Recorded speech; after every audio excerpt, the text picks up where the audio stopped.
One of the teachers that have had the greatest impact on my life would be Bryan Stevenson. From the very first time he sent me that very first letter in September of 2006 asking to take my case for free, he has totally transformed my life because I had been in prison fighting my life without parole sentence as a juvenile for, I don't know what, nearly 16 years on my own.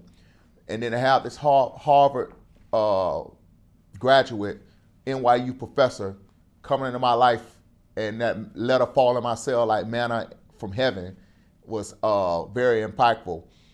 And it just didn't stop there because he didn't just take my case. He assigned me a social worker by the name of Mariah Morrison, who provided me with unconditional love and consistency and wrote me over 500 letters. She copied the GED book and sent it to me a chapter at a time so I could take my GED once I was released from solitary confinement.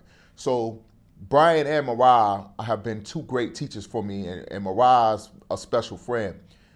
But without Bryan, there would be no Mariah. So I appreciate Bryan taking my case to the United States Supreme Court, having me released, and then not only having me released, but also sticking with me after my release because the recidivism rates are so high in the United States that you have to have a proper reentry once you're released.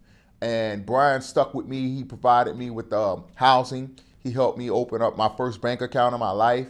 He had assigned lawyers to me to teach me how to cook, try to teach me how to drive. I still don't know how to drive. Still don't know how to cook that good either. But he instilled people with the skills to try to give them to me. And even now, I've been out November will be 4 years. I was released November 10th, 2016. And I can tell you, man, that Bryan Stevenson is the truth. He is a great teacher and a great man. And it's not just something that Michael B. Jordan played in a movie. That's who he is through and through. I think he's the Martin Luther King of our generation. And I'm glad to call him a personal friend and brother of mine.